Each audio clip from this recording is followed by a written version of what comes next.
उदित उदयगिरि मंच पर रघुपति बाल पतंग, बिकसे संत सरोज सब हर्षे लोचन भृंग। ऐसे ऐसे पंक्तियां देकर आपसे परीक्षा में पूछा जाएगा कि इस पंक्ति में कौन सा अलंकार है, या फिर दूसरी कोई पंक्ति देकर आपसे पूछा जा सकता है कि पायो जी मैंने राम रतन धन पायो, पायो जी मैंने राम रतन धन पायो। तो फिर आपसे पूछा जाएगा ये सब चीज़ें।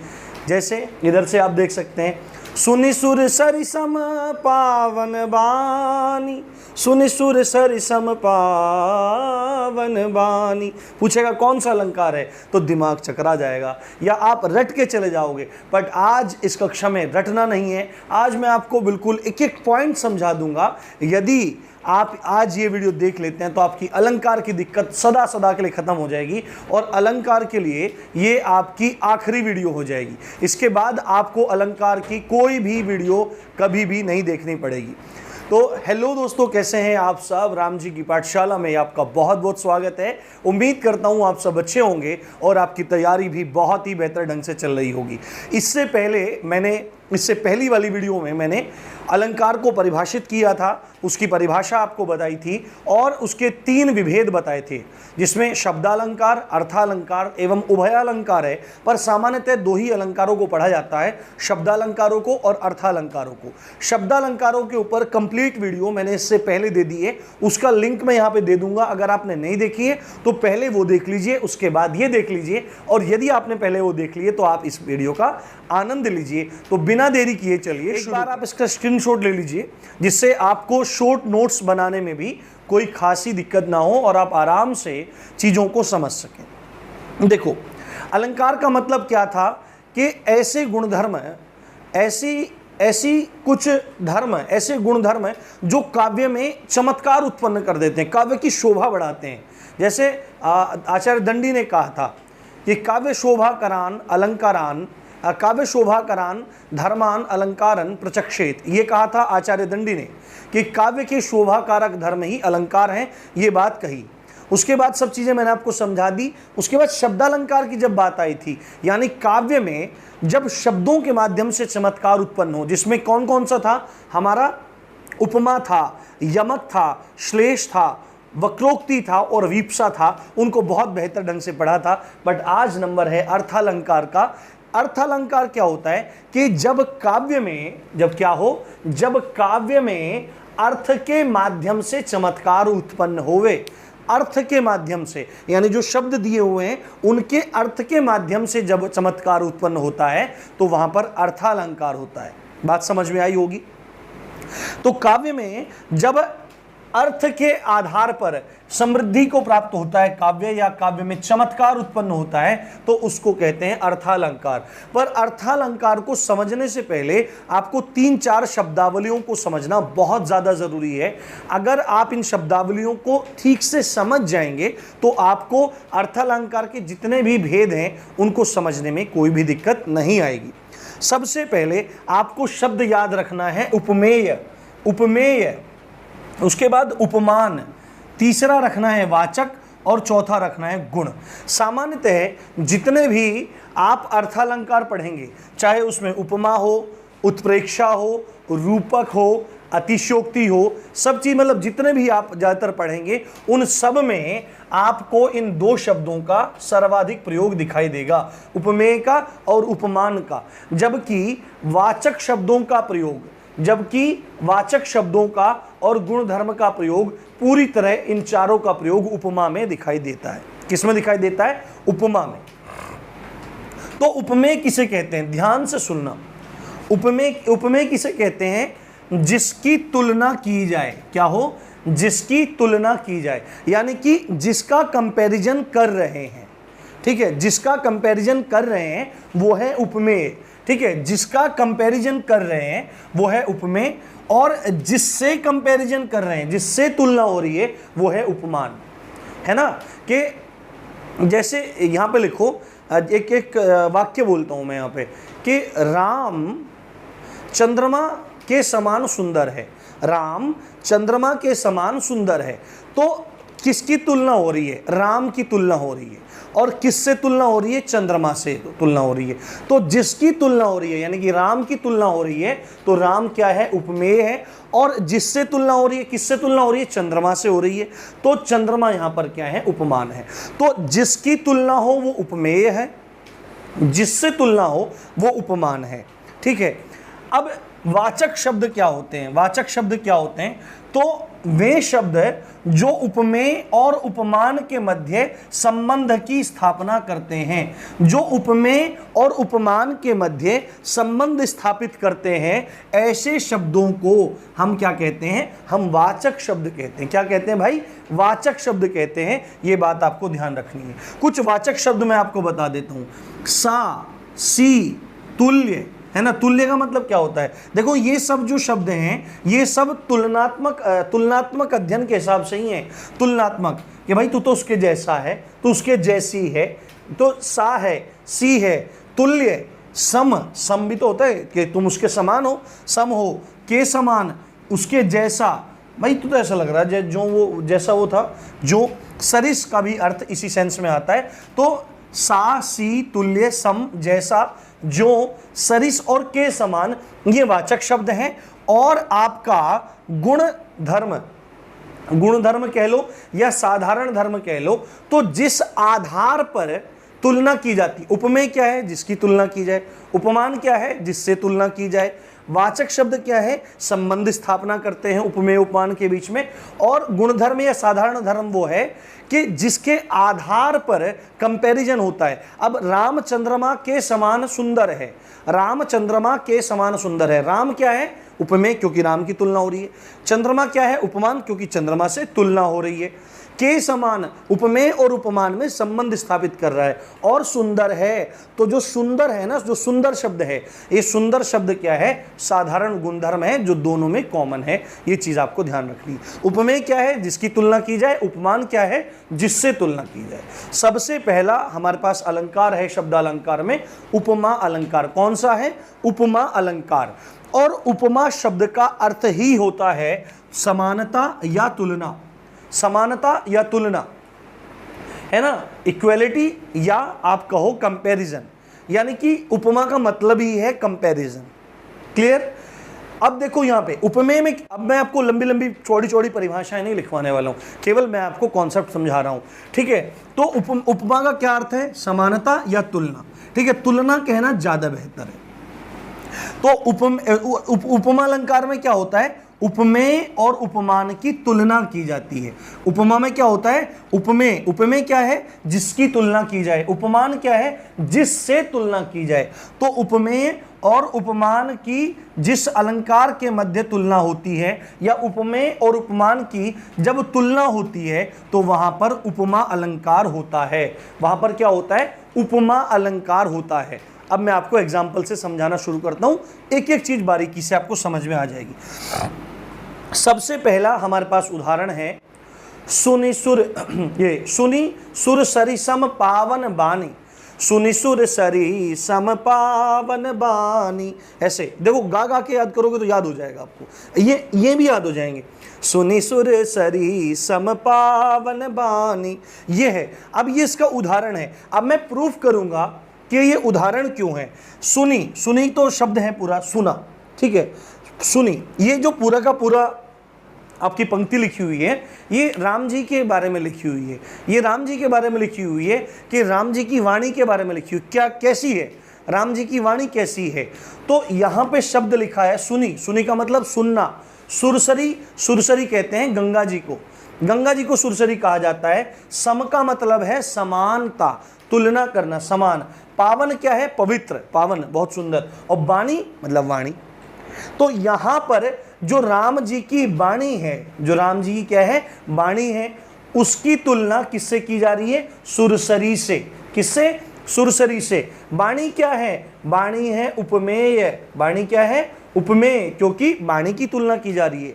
ठीक है। सुनी सुरसरी सम पावन वाणी, यानी कि सुरसरी के समान, गंगा जी के समान पवित्र वाणी का श्रवण किया। पवित्र वाणी का श्रवण किया, पवित्र वाणी सुनाई दी। तो वाणी क्या है, तुलना किसकी हो रही है, वाणी की। किससे हो रही है, सुरसरी यानी गंगा जी से। तो सुरसरी क्या हुआ आपका, सुरसरी यहां पर आपका हुआ उपमान। ठीक है, अब वाचक शब्द क्या है, वाचक शब्द है सम। क्या है, सम, जो इन उपमेय और उपमान में संबंध को स्थापित कर रहा है, सम। तो इनमें से कोई भी हो सकता था अलग अलग एग्जाम्पल में, सा, सी, से, सम, जैसा, जो, सरिस के समान, ये सब। तो ये हो गया। और यहां पे जो पावन है ये है आपका गुणधर्म, विशेषता, क्योंकि पावनता के आधार पर ही तो, पवित्रता के आधार पर ही तो यहां पे कंपैरिजन हो रहा है। जिसके आधार पे कंपैरिजन हो रहा है वो गुणधर्म है। सुरसरी, गंगा जी भी पवित्र हैं और भगवान की वाणी पवित्र है। तो सुनी सुरसरी सम पावन बानी, तो यहां पे कौन सा अलंकार हो जाएगा आपका, उपमा अलंकार हो जाएगा। उसके बाद अगला एग्जाम्पल, हरिपद कोमल कमल से, हरिपद कोमल कमल से, हरिपद कोमल कमल से, यानी हरिपद भगवान के चरण। पद का मतलब, हरि कौन है, भगवान है, भगवान नारायण के लिए प्रयोग किया जाता है हरि। ठीक है, उसके बाद पद, पद का मतलब होता है पैर। हिंदी में जब हम यहाँ प्रयुक्त कर रहे हैं, यहाँ पे पद का अर्थ है पैर। कोमल, कोमल है कैसे, कमल से, हरिपद कोमल कमल से। ठीक है, अब हरिपद क्या है, हरिपद है यहाँ पे भगवान के पैर। ठीक है, कमल, यहाँ पे कमल है, कोमल कोमल है। ठीक है, तो हरिपद की तुलना, भगवान के चरणों की तुलना किससे की जा रही है, कमल से। अब तुलना किसकी हो रही है, हरिपद की, भगवान के चरणों की तुलना हो रही है। यानी कि हरिपद क्या है, हरिपद है आपका यहाँ पर उपमेय। हरिपद क्या है, उपमेय है। और किससे तुलना हो रही है, कमल से तुलना हो रही है। यानी कमल क्या हुआ यहाँ पे, उपमान हुआ। तो हरिपद की तुलना कमल से हो रही है, तो हरिपद उपमेय हुआ और कमल क्या हुआ, उपमान हुआ। से क्या है, से है आपका वाचक शब्द। से क्या है, आपका वाचक शब्द है, जो इनके मध्य में क्या कर रहा है, आपका इनके मध्य में संबंध को स्थापित कर रहा है। और कोमल क्या है, कोमल है यहाँ पर साधारण गुणधर्म, यानी कि भगवान के चरण कमल, जो भगवान के चरण हैं वो कमल के समान कोमल हैं, वो कमल के समान कोमल है। ये बात यहाँ पर कही गई है। बात समझ में आई, हरिपद कोमल कमल से कौन सा है, उपमा है। उसके बाद जब राम जी ने सीता जी के स्वयंवर में धनुष को उठाया, पिनाक को उठाया और उठा के क्षण भर में इसको तोड़ के अलग कर दिया, तो भयंकर गर्जना हुई। और पर्वतों पर, हिमालय पर्वत पर परशुराम जी क्या कर रहे थे, तपस्या कर रहे थे। भगवान शंकर के शिष्य हैं, भक्त हैं बहुत। तो एकदम गर्जना सुनी, उसकी गर्जना सुन के तमतमाते हुए आए परशुराम जी, हाथ में खड़ग ले रखा है और एकदम किसने तोड़ा, किसने तोड़ा, कौन शिवद्रोही है मेरे सामने प्रकट हो जाए ऐसा। तो वहाँ पर फिर क्या होने लगा, वहाँ पर संवाद होने लगा। राम जी तो मीठे मीठे बोल रहे हैं और लक्ष्मण जी पूरे एकदम, अरे तुम क्या, तुम बहुत देर से ऐसे ऐसे कर रहे हो। तो वहाँ पर एक दोहा आता है, वहां पर एक चौपाई आती है, सॉरी ये चौपाई है। तो इस चौपाई में कौन सा है, इस चौपाई में कौन सा, ये आपको देके पूछ लेगा कि कोटि कुलिस सम बचन तुम्हारा, व्यर्थ हर धरऊं धनुबान कुठारा। क्या है कि कोटि कुलिस सम बचन तुम्हारा, व्यर्थ धरऊं धनुबान कुठारा। अब यहां पे समझना, कोटि का मतलब है करोड़ों, कोटि का मतलब है करोड़ों, कुलिस का मतलब है वज्र। वज्र है ना, देवराज इंद्र का जो हथियार है, जो अस्त्र है, वो इस तरह से आपने देखा होगा, इस तरह से है। देवराज इंद्र का जो वज्र है वो इस तरह से है, जो दधीची जी की अस्थियों से बना। तो वज्र है ना, कोटि का मतलब करोड़ों, कुलिस का मतलब वज्र, सम समानता, वचन का मतलब वचन और तुम्हारा। ठीक है, व्यर्थ धरऊं धनुबान कुठारा। यहाँ पे क्या कह रहे हैं, लक्ष्मण जी क्या कह रहे हैं कि कोटि कुलिस सम वचन तुम्हारा, कि तुम्हारा जो वचन है हे भृगुनंदन, हे परशुराम जी, आपका जो वचन है वो ही करोड़ों वज्र के समान है, यानी कि करोड़ों वज्र के समान है वो।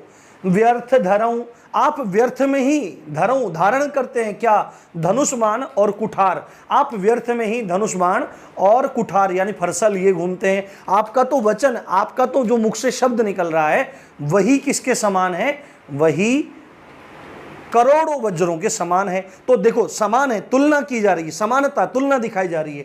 तो यहां पर किसकी तुलना हो रही है? किसकी? वचन की तुलना हो रही है। तो वचन क्या हुआ? जिसकी तुलना होती है वो क्या होता है? उपमेय होता है। किससे तुलना हो रही है? कुलिस से तुलना हो रही है। किससे? कुलिस से, वज्र से तुलना हो रही है। ठीक है, वज्र से तुलना हो रही है। और यहां पर देखो आप, सम क्या हुआ? यहां पर सम क्या हुआ? सम है यहां पर वाचक शब्द। अब जबकि यहां पर स्पष्ट रूप से दिखा नहीं रहा है, स्पष्ट रूप से गुणधर्म को दिखा नहीं रहा है। देखो अगर कोई कह रहा है कि भाई तुम्हारी यार तुमको हथियार रखने की क्या जरूरत है, तुमको धनुष बाण और कुठार रखने की क्या जरूरत है, फरसा रखने की क्या जरूरत है, तुम्हारी तो जवानी कोटि कोटि करोड़ों वज्र के समान है। यानी वज्र कैसा है? वज्र कठोर है, यानी कि तुम्हारी वाणी बहुत कठोर है। अब यहां पे ऊपर के दोनों उसमें उदाहरणों में उपमा के सुनि सुर सरिसम पावन बानी और हरिपद कोमल कमल से, इन दोनों में हमने इन चारों चीजों को पाया। उपमेय भी था, उपमान भी था, वाचक भी शब्द भी था और गुणधर्म भी था। तो जिन उपमा के उदाहरणों में ये चारों आपको मिल जाएं, वहां पर उपमा का प्रकार होता है पूर्ण उपमा, यानी कि वहां पर पूर्ण उपमा होती है। क्या होती है? पूर्ण उपमा होती है। पर जब हम तीसरे उदाहरण में गए, कोटि कुलिस सम बचन तुम्हारा व्यर्थ धरऊं धनुबान कुठारा, तो यहां पर उपमेय क्या है? वचन। कुलिस क्या है? उपमान। सम क्या है? वाचक शब्द। जबकि यहां पर जो गुणधर्म है वो लुप्त हो गया है, वो यहां पर लिखा नहीं है। उसकी भावना पड़ी आ रही है पर वो यहां पर दिख नहीं रहा है। तो जहां पर इन चारों में से है ना, इन चारों में से कोई भी, सामान्यतः उपमेय उपमान तो दिखाई देंगे, तो एक या दो जो फैक्टर हैं, जो कारक हैं, चाहे वाचक शब्द हो जाए गायब या गुणधर्म गायब हो जाए, तो जब इनमें से कोई भी एक गायब हो जाता है तो वहां पर होता है लुप्तोपमा। क्या होती है? लुप्त उपमा। जहां में से एक आध गायब हो जाए उसको क्या कहते हैं? लुप्त उपमा कहते हैं। और एक एग्जाम्पल और लेते हैं उपमा का। काम स्वरूप प्रताप दिनेश सा सोम शाशील है राम महीप का। क्या कह रहे हैं? कि काम स्वरूप प्रताप दिनेश सा सोम शाशील है राम महीप का। अब यहां पे क्या कह रहे हैं? देखो अब यहां पे ये सब उपमा ही है। यहां पे क्या है? देखो जहां पे आपको ये शब्द मिल जाए ना, सा सी तुल्य सम जैसा जो सर इसके समान, देखो यहां पे सम आ रहा था, यहां पे से आ रहा था, यहां पे फिर सम आ रहा था और यहां पे सा आ रहा था। ठीक है, तो जहां पे ये शब्द आ जाए आप उपमा वहां पर आराम से लगा दीजिए। ये आप इसको ट्रिक कह लीजिए, पर समझना है। मैं ट्रिक पे विश्वास नहीं करता, मैं समझने पे और कॉन्सेप्ट को समझाने पे विश्वास करता हूं। तो काम सा रूप प्रताप दिनेश सा सोम सा शील है राम महीप का, यानी कि राम जी के बारे में बात की जा रही है। महीप कहते हैं राजा को। महीप कहते हैं किसको?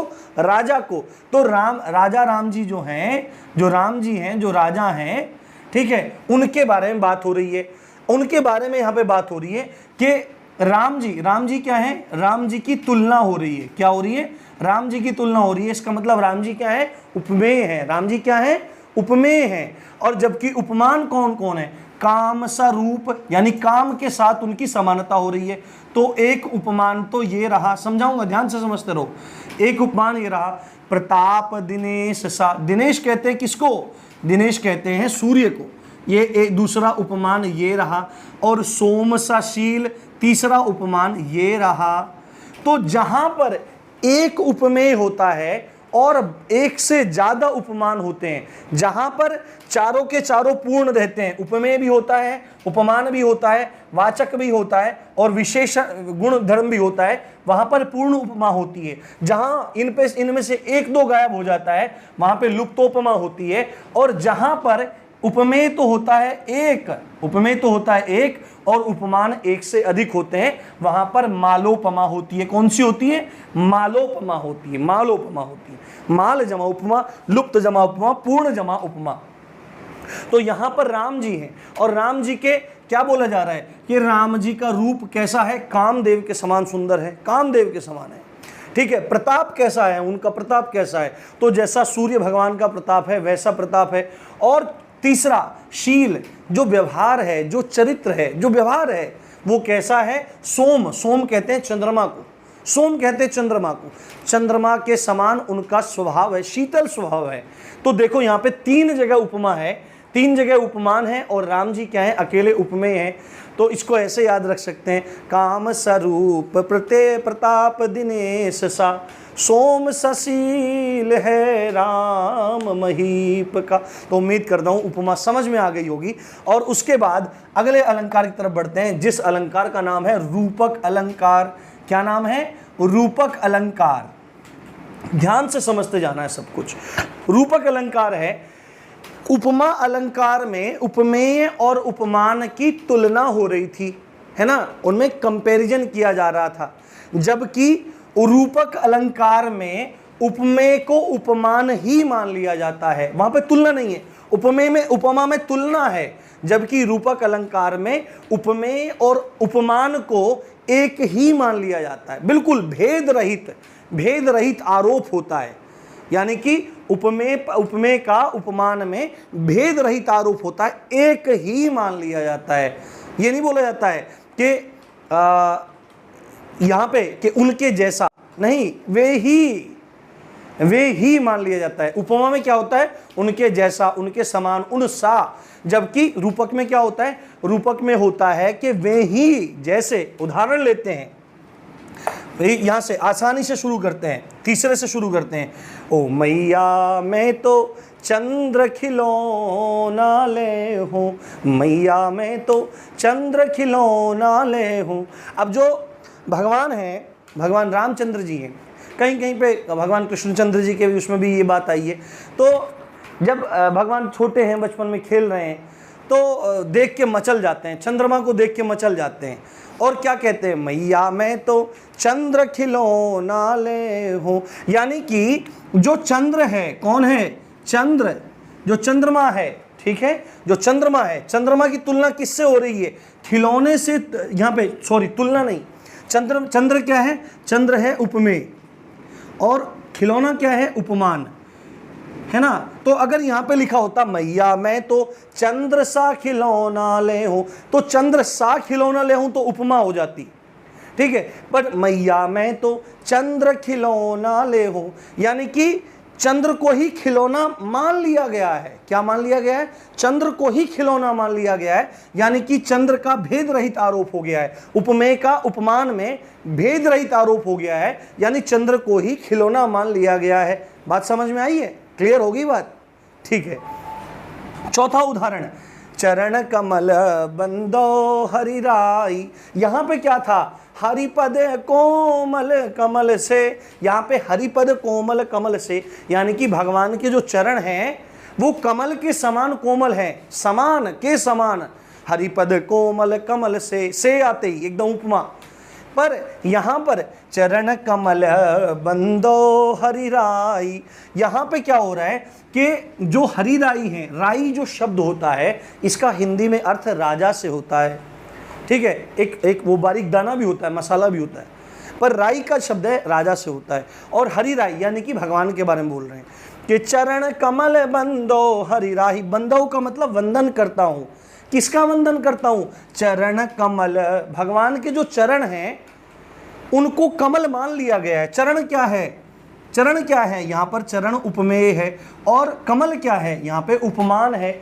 यहाँ पे क्या था? हरिपद कोमल कमल से। यहाँ पे जैसे ये था हरिपद कोमल कमल से, तो यहाँ पे जो से आ रहा था उसकी वजह से यहाँ पर उपमा हो रही थी, यानी कि हरिपद की तुलना कमल से की जा रही थी। बट यहाँ पर हरिपद को कमल ही मान लिया गया है, भगवान के चरणों को कमल ही मान लिया गया है।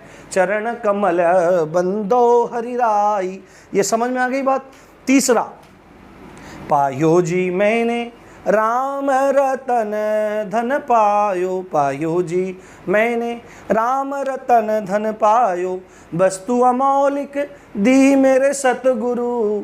ये है पूरा, इस तरह से लंबा पद है, कभी सुनाएंगे। पायो जी मैंने, अब मीराबाई यहाँ पे क्या कह रही है? प्रसन्न मन से गा रही है, पायो जी मैंने राम रतन धन पायो। तो पायो जी मैंने, इतनी बात सही है। राम रतन धन पायो, ठीक है। तो रतन क्या होता है? रत्न होता है, रत्न होते हैं रत्न, ठीक है। और राम रतन, अब जो राम नाम है वो यहाँ पर उपमेय है। क्या है? उपमेय है। और रत्न क्या है? यहाँ पे उपमान है। अगर यहाँ पे होता पायो जी मैंने राम सा रतन धन पायो, राम सम रतन धन पायो, है ना, अगर सम सा, है ना, राम के समान रतन धन पायो तो उपमा हो जाती, पर यहां पर राम जी के नाम को ही रत्न मान लिया गया है। बिल्कुल ऊपर वाले में, मैया मैं तो चंद्र खिलौना ले हूं, चंद्रमा को ही खिलौना मान लिया गया है। चरण कमल बंदो हरिराय, चरणों को ही कमल मान लिया गया है। और पायो जी मैंने राम रतन धन पायो, राम जी के नाम को ही, राम जी को ही रत्न मान लिया गया है, राम जी को ही धन मान लिया गया है।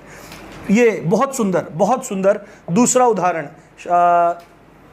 तुलसीदास जी का सर्वमान्य ग्रंथ रामचरितमानस के बाद दूसरा सबसे प्रसिद्ध ग्रंथ है श्री विनय पत्रिका।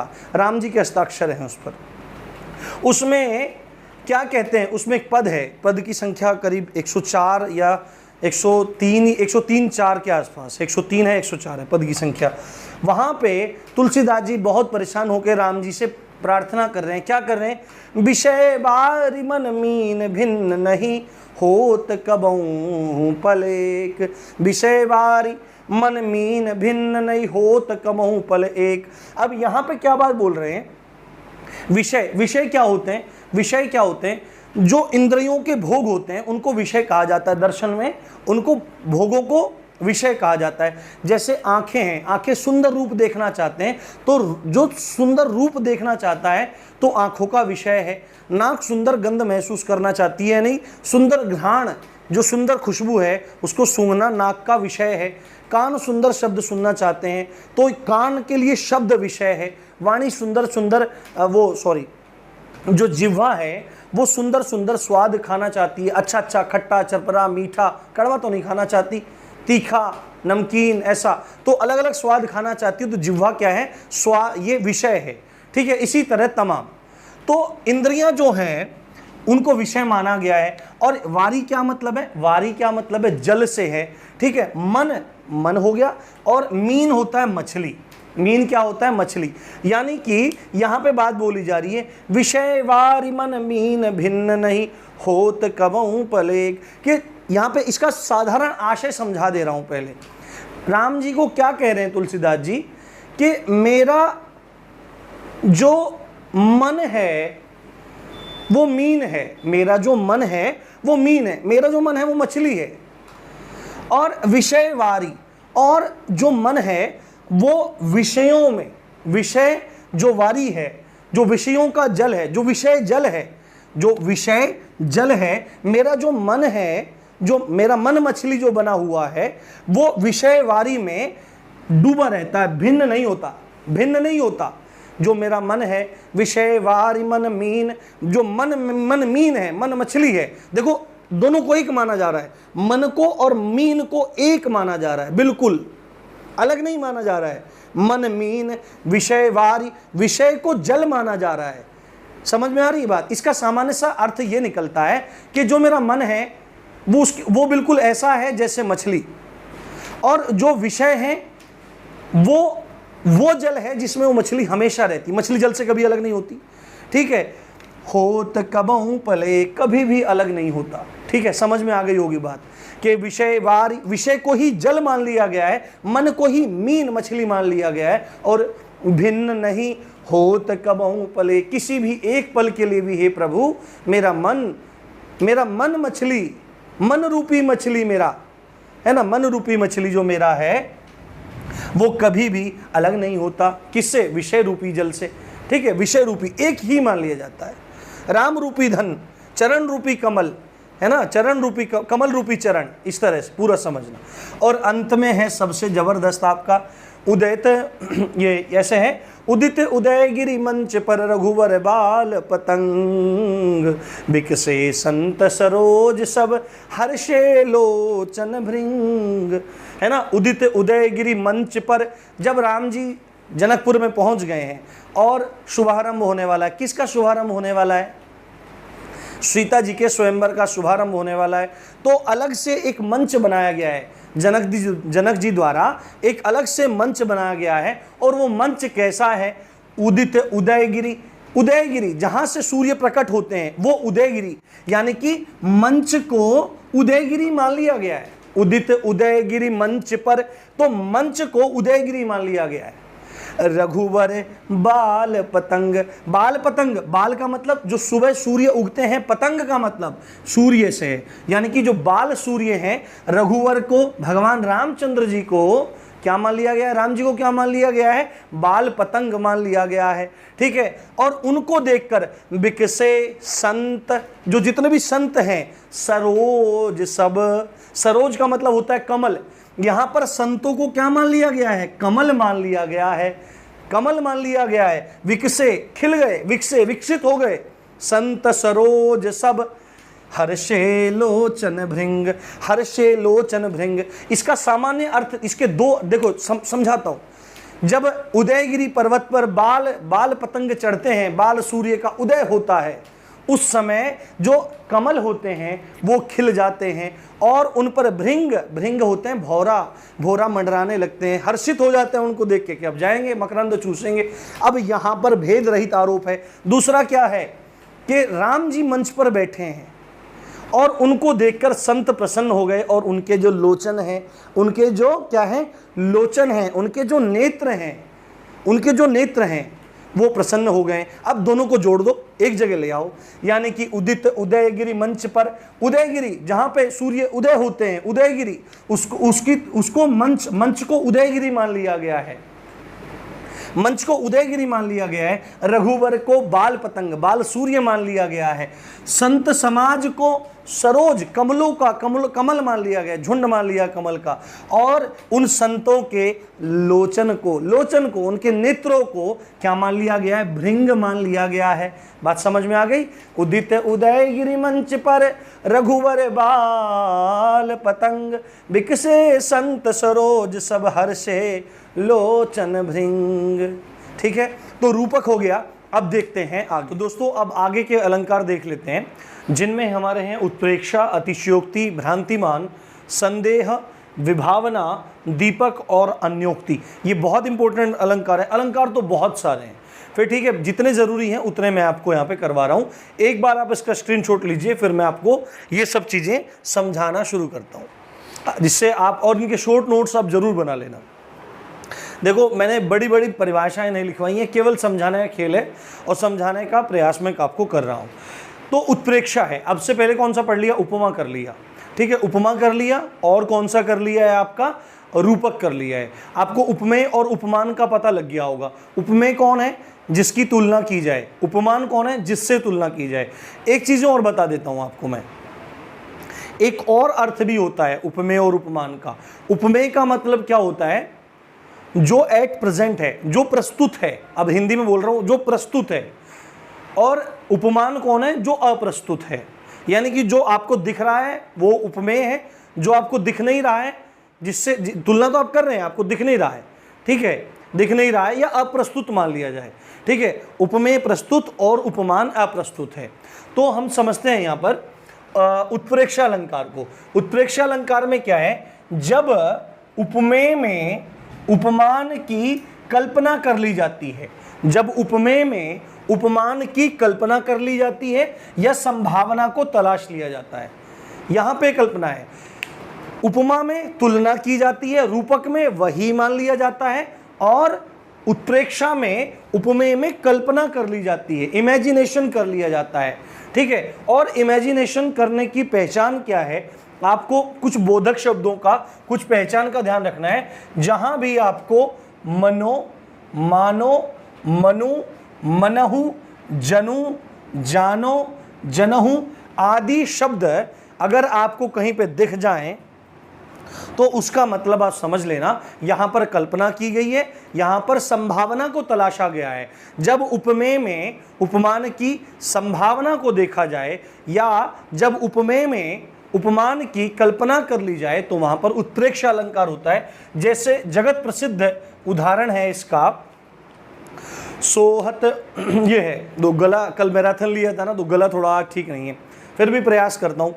सोहत ओढ़े पीत पट श्याम सलोने गात, मनहु नीलगिरि शैल पर, आतप परयो प्रभात। सोहत ओढ़े पीत पट, श्याम सलोने गात, मनहु नील मणि शैल पर, आतप परयो प्रभात। अब देखो मनहु आ गया, इसका मतलब अगर आपको ट्रिक सीखनी है, आप यूट्यूब पे ट्रिक ढूंढते रहते हैं, तो ट्रिक के लिए तो दुनिया आपको बता देगी कि भाई मनहु मानो जनो जानो ये सब आ जाए तो उत्प्रेक्षा। ये मैं बोल रहा हूँ कि भाई मनहु दिख रहा है, इसका मतलब उत्प्रेक्षा है, पर इसको बारीकी से समझते हैं क्या कह रहा है। पहले आपको यहाँ पे ध्यान देना है, सोहत ओढ़े पीत पट, सोहत ओढ़े पीत पट, सोहत मतलब अच्छे लगते हैं, सोहत सुहाते हैं, ओढ़े ओढ़ रखा है क्या, पीत पट, पीत होता है क्या पीला, पट क्या होता है, पट के दो भाव होते हैं, पट किवाड़ को भी कहते हैं, दरवाजे डोर को भी पट कहते हैं, और कपड़े को भी पट कहा जाता है, वस्त्र को भी पट कहा जाता है। श्याम सलोने गात, श्याम सलोना, श्याम श्याम वर्ण का है, श्याम सलोना, गात मतलब शरीर। अब श्याम सलोना गात किसका है, भगवान कृष्ण का श्याम सलोना गात है। तो सोहत ओढ़े पीत पट, श्याम सलोने गात, और मनहु नील मणि शैल पर, आतप परयो प्रभात। अब यहाँ पर उपमेय कहाँ है, उपमेय कि कौन है, उपमेय, उपमेय है ये पीत पट, ये क्या है पीत पट, उपमेय ये रहा एक, और श्याम सलोने गात, श्याम सलोने गात दूसरा उपमेय रहा, मनहु नील मणि शैल पर, ये रहा उपमान, ये रहा नीलमणि शैल, नीलमणि शैल, ये नीलमणि शैल कैसा, शैल कहते हैं पर्वत को, और नीलमणि कैसा होता है नीले रंग का, नीले रंग के पर्वत देखे ना आपने, हिमालय में दिखते नीले नीले पर्वत, नीले रंग के पर्वत दिखते हैं। मनहु नील मणि शैल पर, आतप परयो प्रभात, के मतलब के प्रभात में क्या पड़ता है, प्रकाश पड़ता है, सुबह के समय क्या पड़ता है, प्रभात पड़ता है, सूर्य का जो चमक आती है, सूर्य का जो प्रकाश आता है। तो यहाँ पर नीलमणि शैल और आतप परयो प्रभात ये उपमान है, ठीक है, उपमान है, और पीत पट और श्याम सलोने गात यहाँ पर ये दोनों उपमेय हैं। तो यहाँ पर पीत पट, अब देखो यहाँ पे अर्थ क्या है, यहाँ पे कहा जा रहा है कि भगवान कृष्ण ने अपने श्याम सलोने गात पर जो पीला पीतांबर, जो पीला कपड़ा पहन रखा है, जो पीला कपड़ा पहन रखा है, भगवान कृष्ण ने अपने श्याम सलोने गात पर, अपने श्याम वर्ण सुंदर गात पर क्या पहन रखा है, क्या ओढ़ रखा है, पीला कपड़ा, पीतांबर ओढ़ रखा है। मनहु वो कैसा लगता है, कल्पना करी, मनहु मानो कैसा लगता है कि जैसे नीले पर्वत पर, नीलमणि पर्वत पर क्या आ रहा हो, सूर्य का प्रकाश पड़ रहा हो, सूर्य का प्रातःकालीन प्रकाश पड़ रहा हो, जैसे नीलमणि पर्वत पर सूर्य का प्रकाश पड़ रहा हो, ऐसे ही भगवान के श्याम सलोने गात पर क्या पड़ रहा है आपका पीत, वो जो ऐसे ही आपका पीतांबर सुशोभित हो रहा है, सोहत हो रहा है। तो यहाँ पर देखो क्या है, अब पीत पट क्या है, उपमेय है, पीला है, और सूर्य का प्रकाश भी कैसा है, यहाँ पे पीला होता है, आतप परयो प्रभात।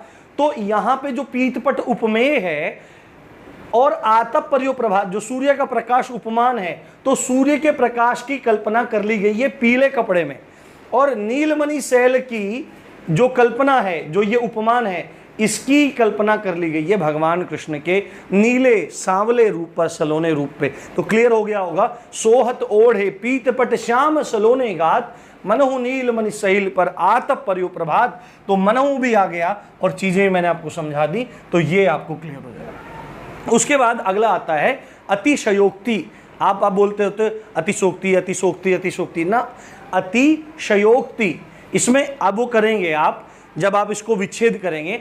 अतिशय उक्ति यानी कि अतिशय मतलब बढ़ाना चढ़ाना, और उक्ति मतलब बात। जब बात को बढ़ा चढ़ाकर बताया जाता है, जब वर्णन बढ़ा चढ़ाकर किया जाता है, तो वहां पर अतिशयोक्ति होता है। क्या होता है? अतिशयोक्ति होता है। इसका उदाहरण, सबसे प्रसिद्ध उदाहरण है कि हनुमान की पूंछ में लगन न पाई आग और लंका सिगरी जल गई, गए निशाचर भाग। जब हनुमान जी लंका में थे और रावण ने आदेश दे दिया कि पूंछ में आग लगा दो इसकी, ये बंदर बहुत है, इसने हमारा बड़ा नुकसान किया, हमारा बेटा मार दिया इसने, और तमाम जम्बू माली फला बहुत सारे मालियों का वध कर दिया इसने, इसको क्या दंड दिया जाए, इसकी पूंछ में आग लगा दी जाए।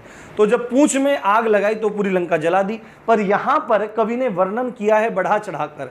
उसने कहा कि हनुमान की पूंछ में लगन न पाया, कि हनुमान जी की पूंछ में आग लगी भी नहीं थी और लंका सिगरी जल गई, सारी की सारी लंका जल गई और गए निशाचर भाग, निशाचर राक्षस दैत्य भाग गए। तो यहाँ पर बढ़ा चढ़ाकर वर्णन किया गया है कि पूंछ में आग भी नहीं लगी, उससे पहले लंका जल गई और निशाचर भाग गए। एक और एग्जाम्पल है, यही सीता जी के स्वयंवर का है कि राजा आते हैं उठाते हैं, आते उठाते हैं, 10-10 भी मिल गए फिर भी नहीं उठा पा रहे। तो अतिशयोक्ति में लिखा किन्होंने, तुलसीदास जी ने, कि भूप सहस 10 एकई बारा, लगे उठावन टरे नटारा। के मतलब भूप मतलब राजा, सहस सहस्त्र 1000, सहस बोलते हैं 1000 को, 1000 को, 10 सहस 10 का मतलब 10 हो गया। तो भूप सहस 10, सहस का मतलब 1000, 10 का मतलब है यानी कि 10,000 राजा। भूप सहस 10 यानी कि 1000 राजा एक ही बारा, एक बार में आए और लगे उठावन। उसको जो पिनाक था, भगवान शंकर का धनुष था, लगे उठावन, उसको उठाने की कोशिश करे पर टरे नटारा, टस से मस भी नहीं हुआ। तो ऐसा संभव है कि धनुष है और उसमें 10,000 आदमी लग जाएं? पॉसिबल ही नहीं है। तो यहाँ पर जो पिनाक है उसके वजन का, उसके बल का, उसके प्रताप का यहाँ पे बढ़ा चढ़ा कर वर्णन किया गया है कि भूप सहस 10 एकई बारा, उठ लगे उठावन टरे नटारा। तो ये अतिशयोक्ति में आ जाएगा। कि उसमें एक और है उदाहरण, वो थोड़ा मेरी स्मरण शक्ति से उतर रहा है, वो कि राणा का चाबुक चला नहीं तब तक, ऐसे कुछ है कि तब तक चेतक मुड़ जाता था। इसमें अतिशयोक्ति है कि चेतक जो था, महाराणा प्रताप का घोड़ा चेतक था, उसको आदेश देने से पहले ही थोड़ा सा ही जैसे ही मन को भांप लेता था, ऐसे मतलब वहां पे बढ़ा चढ़ा के वर्णन किया गया है। अब उसके बाद है भ्रांतिमान। भ्रांतिमान में क्या होता है? भ्रांति हो जाता है, कंफ्यूजन हो जाता है, ठीक है, कंफ्यूजन हो जाता है, भ्रम हो जाता है। यानी कि चीज देखी कुछ और उसको समझ लिया कुछ। आपने देखा कुछ किसी चीज को और उसको समझ लिया कुछ, ठीक है, उसको समझ लिया आपने कुछ। यानी कि आपने घर में अंधेरे में रस्सी को पड़े हुए देखा और रस्सी ऐसे ऐसे पड़ी हो तो भ्रांति हो गई, ये समझे यार सांप पड़ा है भाई, ओ भाई सांप पड़ा है। तो इसी तरह से कि आपने देखा कुछ, आपने किसी चीज को देखा और आपने भ्रमवश, भ्रम के कारण उसको कोई और चीज समझ लिया, तो उस वहां पे भ्रांतिमान अलंकार होता है। उसका बहुत प्रसिद्ध उदाहरण है, वृंदावन विहरत फिरे राधानंद किशोर, नीरद यामिनी जान संग डोले बोले मोर, नीरद यामिनी जान संग बोले डोले मोर। अब इसमें समझना है, अब वृंदावन में क्या है? वृंदावन में भगवान राधा कृष्ण विहार करते घूमते रहते हैं। आज भी जो लोग विश्वास करते हैं उनके लिए आज भी, और जो नहीं करते वो अपना मानते रहें, कोई बात नहीं, वो अपना अपना प्रसंग है। तो वृंदावन विहरत फिरे राधानंद किशोर, और नीरद यामिनी जान संग डोले बोले मोर। अब इसमें कितना समझने वाली बात है। वृंदावन में विहरत, विहरत मतलब घूमना, विहार करना, विहरत फिरे मतलब घूमते फिरते रहते हैं। वृंदावन में, वृंदावन विहरत फिरे, विहरत घूमते फिरते रहते हैं। राधा नंद किशोर, राधा जी और नंद के किशोर यानी कि भगवान श्री कृष्ण, और नीरद यामिनी जान संग डोले बोले मोर, और उनके संग जो मोर हैं वो डोलते हैं। डोलने का मतलब होता है पीछे पीछे चलना, कि भाई क्यों डोल रहा हो मेरे पीछे? मैं कहाँ डोल रहा हूँ तेरे पीछे, मैं तो तेरे साथ संग संग चल रहा हूँ मेरे भैया। तो डोलें, साथ संग संग चलते हैं, पीछे पीछे चलते हैं। तो डोलें और बोलें, कैसे बोलते हैं मोर? पिहू, ऐसे ऐसे कुछ करके बोलते हैं, पिहू पिहू करके बोलते हैं। अब हमारा गला ठीक नहीं है, नहीं तो बोल के दिखाता आपको मैं। डोले बोले मोर। तो यहाँ पर उन मोरों को भ्रांति हो गई है। क्या भ्रांति हो गई है? यहाँ पे भ्रांति हो गई है। आपने अगर अध्यात्म को कभी पढ़ा होगा तो आपको पता होगा राधा जी को जो स्वरूप है, राधा जी को, श्री जी का जो स्वरूप है वो कैसा है? वो चमकदार, एकदम उज्जवल वर्ण, चमकदार, एकदम खूब चमचमाता हुआ एकदम गौर वर्ण है, बिल्कुल जैसे बिजली की चमक होती है ऐसा है। और नंद किशोर का रंग कैसा है, भगवान का रंग कैसा है, भगवान का रंग है जैसे बादल का रंग होता है, जैसे बादलों का जो काला काला रंग होता है, हल्का सा काला, उसमें थोड़ा सा हल्का हल्का नीलिमा युक्त भगवान के शरीर का वर्ण बोला गया है। जैसे वो है एक बहुत सुंदर उदाहरण है, अब मेरे याद, थोड़ा बुद्धि भ्रम हो जाता है, दिमाग से निकल जाती हैं चीज़ें। जैसे वो है, अभी अगर याद आ जाएगा तो अभी बताऊंगा, ठीक है। तो वृंदावन विहरत फिरे राधा नंद किशोर और नीरद यामिनी जान संग डोले बोले मोर, के वृंदावन में राधा जी और कृष्ण जी घूमते फिर रहे हैं और पूरा क्या हो रहा है, और मोर उनके साथ में, उनको क्या मान के, नीरद, नीरद किसको कहते हैं, बादल को, और यामिनी किसको कहते हैं, चमक को, बिजली को। तो वो क्या समझ रहे हैं, भगवान कृष्ण को तो नीरद समझ रहे हैं, क्या समझ रहे हैं, बादल समझ रहे हैं। और उनके साथ में जो श्री जी हैं, उनके साथ में जो वृषभानुनंदिनी राधा जी हैं, उनको उन बादलों की बिजली समझ रहे हैं। यानी कि उनको लग रहा है, उनको भ्रम हो गया, उनको देख के, भगवान राधा कृष्ण को देख करके उनको भ्रम हो गया कि ये तो बादल है और साथ में बिजली चमक रही है। तो मोर प्रसन्न हो गए और क्या हुआ, डोले बोले मोर। तो ये अपना यहाँ पे देखो कितना सुंदर वर्णन यहाँ पे किया गया है। ठीक है, चलिए आगे देखते हैं। अब ये है संदेह अलंकार। संदेह अलंकार में क्या होता है, भ्रांतिमान में क्या होता है, चीज देखी कुछ, समझी कुछ, भ्रम के कारण देखा कुछ, समझ कुछ लिया। पर संदेह अलंकार में क्या हो रहा है, निश्चय ही नहीं कर पा रहा है कि क्या चीज है भाई, समझ में नहीं आ रहा है भाई, क्या हो रहा है क्या नहीं हो रहा, समझ में नहीं आ रहा है। सर्व प्रसिद्ध उदाहरण है, सारी बीच नारी है कि नारी बीच सारी है, और कि सारी ही की नारी है कि नारी ही की सारी है, ये वाली बात है वहां पर। यानी कि जब पांडवों ने द्रौपदी को भी जुए में हार लिया, तो उसके बाद दुशासन बालों से खींचता हुआ उसको राजसभा में लेके आया, और राजसभा में जब लेके आया उसके बाद कहा गया, दुर्योधन ने कहा कि इसको निर्वस्त्र कर दो, नंगा कर दो इसको, और इसको मेरी जांघ पे ला के बिठाओ। तो फिर क्या काम करना शुरू किया, दुशासन ने साड़ी को उतारना शुरू किया। तो उसने कहा, पांडवों कहा कि मेरी रक्षा करो, हे प्राणनाथ मेरी रक्षा करो, सबको बुलाया पर कोई नहीं आया। पर फिर बाद में उन्होंने क्या कहा, हे गोविंद रक्षा करो, हे गोविंद रक्षा करो। तो जैसे ही उन्होंने गोविंद को रक्षा के लिए बुलाया तो भगवान ने अंबरावतार ग्रहण कर लिया। अंबरावतार क्या होता है, अंबर, अंबर पर्यायवाची है बादल का, उसका गगन का भी, आकाश का भी, और अंबर पर्यायवाची है वस्त्रों का भी, वस्त्रों का पर्यायवाची है। भगवान अंबरावतार ले लिया और पूरा लपट गए। अब उसके बाद जो दुशासन था उसने साड़ी को खींचना शुरू किया।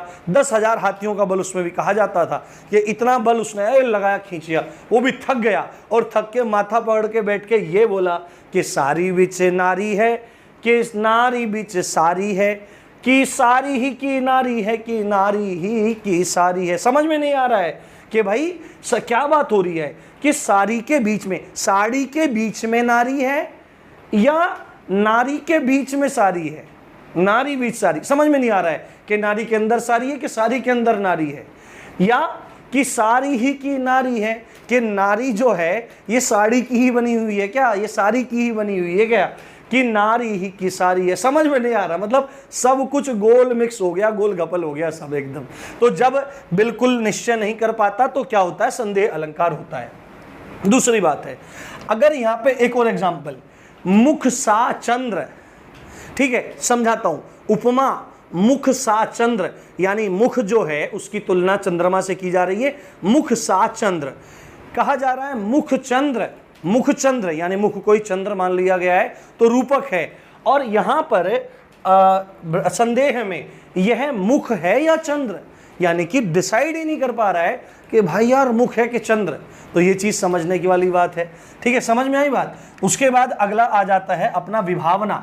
विभावना, विभावना अलंकार में होता है कि कारण के बिना ही जब कार्य होते दिखाई दें, कारण के बिना ही जब कार्य होते दिखाई दें तो वहां पर विभावना अलंकार होता। क्या ये क्या बात हुई भाई, मास्टर जी ये क्या बात हुई?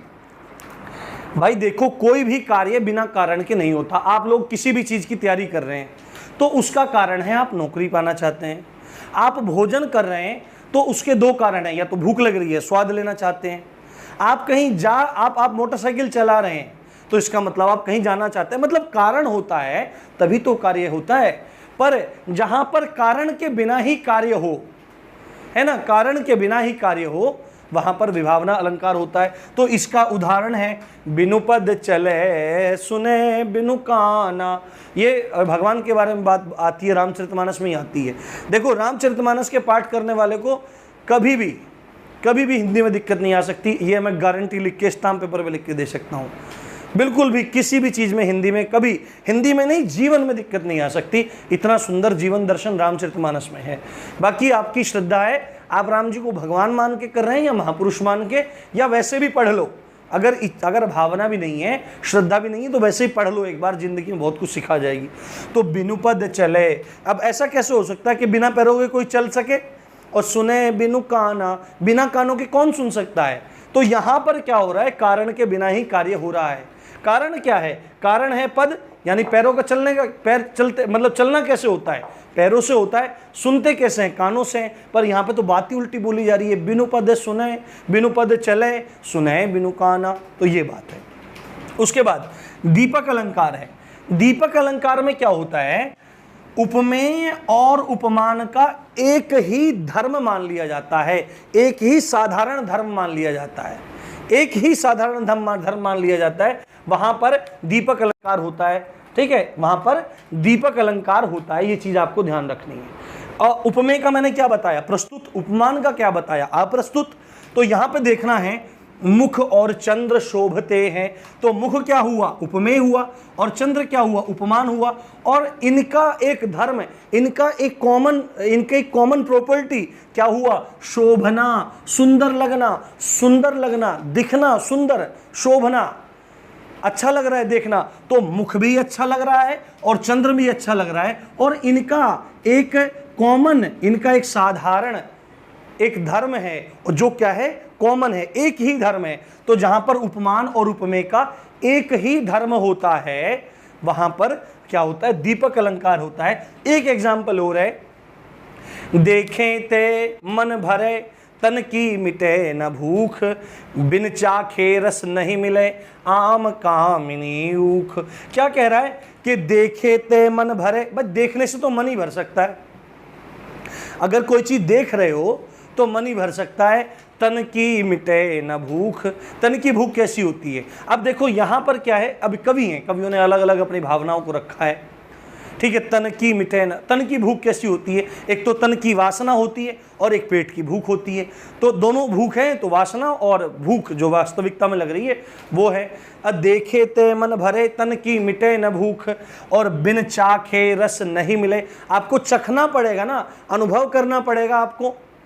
तो बिन चाखे रस नहीं मिले आम, आम को क्या करना पड़े, आम देख लो तो मन तो भर जाएगा पर भूख थोड़े मिटेगी। बिन चाखे रस नहीं मिले आम कामिनी, कामिनी मतलब स्त्री, स्त्री का अगर आपको सुख लेना है तो उसके संग जाना पड़ेगा, उसके संग रहना पड़ेगा, ठीक है, तभी तो होगा। और ऊख, तो यहां पर देखो क्या चीज है, आम, कामिनी और ऊख। तो कामिनी जो है ना, और आम और ऊख है। आम और ऊख, ऊख किसको कहते हैं, ऊख कहते हैं ईख को, गन्ने को। तो आम और ऊख को जब खाएंगे, जब चखेंगे, तभी तो स्वाद मिलेगा। और स्त्री के बारे में जो शब्द लिखा है चखें, चखे का मतलब उसके साथ में रहना पड़ेगा, तभी तो मतलब उनके साथ में जीवन का आनंद का पता लग पाएगा। तो यहाँ पर ये जो हैं आपके, यहाँ पर जो उपमेय हैं और उपमान हैं, उनका एक साधारण धर्म है क्या, चखना। आप उनको जब चखेंगे, उनका सुस्वादन करेंगे, तभी तो आपका पता लग पाएगा। और सही बात है भाई, ब्याह कर, वो बात है ना, लड्डू, जी ब्याह का लड्डू जिसने खाया नहीं खाया पछताया, पता नहीं कैसे कैसे, जिसने खाया वो पछताया, जिसने खाया नहीं पछताया। तो स्त्री के साथ में तो पता लगता है बाद में, पहले तो बड़ा अच्छा लगता है, बाद में पता लग जाता है क्या चीज़ है क्या नहीं। उसके बाद है अन्योक्ति। अन्योक्ति, अन्योक्ति में क्या होता है, अन्य जमा उक्ति, यानी कि आपने कोई बात कही, आपने कोई बात कही किसी को टारगेट करते हुए, पर उसको सीधी नहीं कही, किसी अन्य के माध्यम से उक्ति को पेश कर दिया, किसी अन्य के माध्यम से उक्ति को पेश कर दिया आपने, तो वहां पर अन्योक्ति हो गया। यानी कि उपमान के बहाने उपमेय का वर्णन कर दिया, है ना। अप्रस्तुत के बहाने प्रस्तुत का वर्णन कर दिया। ठीक है, बात सीधी ना कहकर किसी के सहारे कह देना अन्योक्ति है। तो बिहारी का बड़ा प्रसिद्ध दोहा है।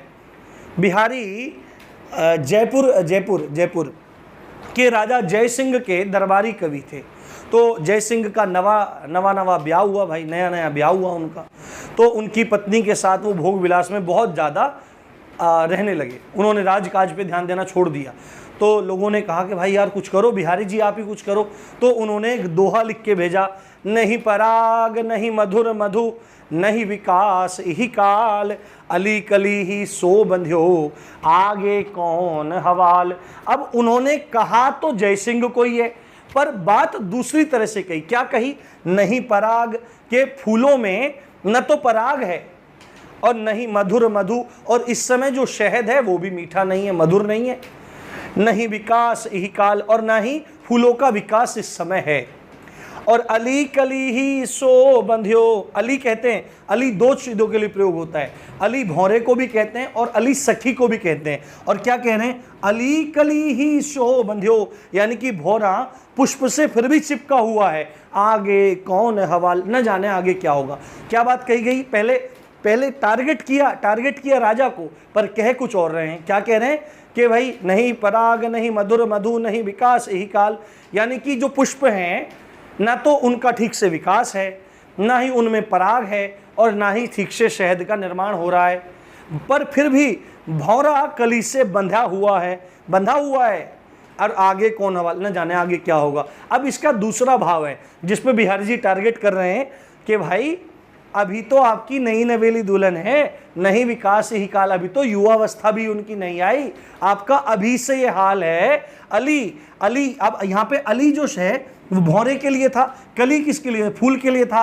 पर अब दूसरे शब्दों में टारगेट जब किया जा रहा है तो अली यहाँ पे राजा जय सिंह को कर दिया, और कली किसको बोल दिया? रानी को। यानी कि अली जो हैं, जो जय सिंह हैं, वो कली यानी कि रानी के साथ में बंध गया है। जबकि नहीं विकास यही काल, अभी तक तो युवावस्था भी नहीं आई, तो आगे कौन हवाल, जब युवावस्था आ जाएगी तो क्या होगा। और इस दोहे को पढ़ते ही राजा जय सिंह फिर अपने राज दरबार में आके व्यवस्था को संभाला। उम्मीद करता हूँ अलंकार बहुत पसंद आए होंगे, और पसंद आए होंगे तो आपको पता है क्या क्या करना है, क्या क्या नहीं करना है।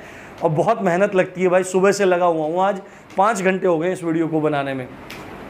तो भाई आप सहयोग कीजिए और मैक्सिमम शेयर करिए, सब्सक्राइब करिए और अपना प्यार देते रहिए। इसी अच्छी बात के साथ आप देख रहे थे राम जी की पाठशाला। मैं हूँ राम भारद्वाज। जय हिंद, जय भारत।